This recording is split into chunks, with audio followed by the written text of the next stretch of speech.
जय श्री कृष्णा। एक राजा था। उसके पास एक व्यक्ति आता है। जब व्यक्ति आता है तो राजा ने कहा, भाई आए हो, चलो बैठो। खाना खिलाया राजा ने अच्छी तरह उसे व्यक्ति को। व्यक्ति बड़ा प्रसन्न हो गया, खुश हो गया। अब उसे तो लगने लगा ये तो मेरे ऊपर कर्जा चढ़ गया राजा का। राजा ने मुझे खाना खिलाया है। अब वह बोला, महाराज मैं आपके लिए कुछ करना चाहता हूँ। राजा ने पहले तो बोला, अरे कोई आवश्यकता नहीं है, कोई बात नहीं, खाना ही तो खिलाया है। लेकिन व्यक्ति बार बार फिर से कहा कि नहीं महाराज, मैं भी आपके लिए कुछ करना चाहता हूँ। अब राजा बोले, चलो ठीक है भाई, तुम कुछ करके बताइए महाराज, मैं आपके लिए क्या करूँ। अब जब कितनी बार वो लड़का पूछता रहा तो राजा ने कहा, ठीक है भाई, तुम कुछ करना चाहते हो तो मेरी एक कुंवारी कन्या है, जो उससे तुम शादी कर लो। अब लड़का तो एकदम, भाई ऐसे कैसे शादी कर लो। फिर राजा बोला, जो मेरी कुंवारी कन्या है वो देख नहीं सकती, वो गूंगी भी है, वो सुन भी नहीं सकती, वह लंगड़ी भी है और वह बदसूरत भी है। उससे तुम शादी कर लो, तुम कुछ करना चाह रहे हो तो। अब वो ना तो वो ना कह सकता व्यक्ति, ना हाँ कह सकता एकदम। भाई कैसे कर ले, लड़की लंगड़ी है, गूंगी है, बहरी है, बदसूरत है, शादी कैसे करे।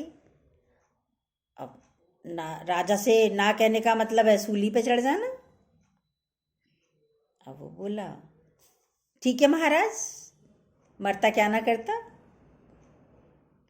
राजा ने फिर लड़की को बुलाया। लड़की आई। जैसे लड़की उसके सामने आई तो बहुत खूबसूरत थी। लड़का खुश हो गया, ये तो बहुत खूबसूरत है। और देखा कि इसको तो नज़र भी आ रहा है, आंखें भी सही है इसकी, लड़की बोल भी रही है यानी गूंगी भी नहीं है, और चल भी सही रही है, लंगड़ी भी नहीं है, और मेरी बातें सारी सुन भी रही है। राजा की हम लोग आपस में जो बातें कर रहे हैं वो सब सुन भी रही है। अब लड़का बोला, महाराज एक बात पूछनी है। कि भाई पूछो। आपने ऐसा कैसे कह दिया अपनी लड़की को कि लड़की बदसूरत है, ये तो बहुत खूबसूरत है, सुनती नहीं है, इन्हें सुनाई भी दे रहा है, गूंगी है, ये तो बोल भी रही है बहुत अच्छा, और लंगड़ी भी नहीं है, बिल्कुल अच्छी चाल है, देखने में बहुत खूबसूरत है यार, बहुत अच्छी है लड़की। राजा बोला, देखो मेरी कन्या कहीं और नहीं जाती है, चलकर सिर्फ सत्संग ही जाती है, ये कहीं और नहीं जाएगी। फिर बोला राजा, ये बोलती भी सत्संग की बातें हैं, इसके अलावा वो बातें नहीं करती, और देखती भी है सिर्फ सबको भगवान, और सुनती भी सत्संग ही है, कुछ और बातें सुनती भी नहीं है। इसलिए ये बदसूरत है। जो मैंने कहा कि लड़की मेरी बदसूरत है, क्योंकि दुनिया वाले अंदर की खूबसूरती नहीं देखते। वह ऊपर से तो सुंदर है, लेकिन दुनिया वाले सत्संग जाने वाले को बदसूरती समझते हैं, खराब समझते हैं। इसलिए मैंने तुम्हें ये सारी बातें बताई। अब इसका मतलब क्या है? इसका मतलब ये है, जब हम गुरु से ज्ञान का अमृत फल पा लेते हैं या खा लेते हैं, तब हम भी सोचते हैं गुरु का कर्ज कैसे उतारें। गुरु हमें इतना ज्ञान देता है फ्री में, कोई पाई पैसा नहीं लेता है, तो हम भी सोचते हैं ना, इतना सारा ज्ञान ले तो लिया, इतनी सारी किताब कापियां भर ली ज्ञान से, अब गुरु का कर्ज कैसे उतारें? गुरु तो कोई रुपया पैसा नहीं लेता है। सोचते हैं ना कि कैसे उतारे गुरु का कर्ज, क्या दें गुरु को? गुरु भी कहता है, तुम मेरी ज्ञान रूपी कुंवारी कन्या से शादी कर लो।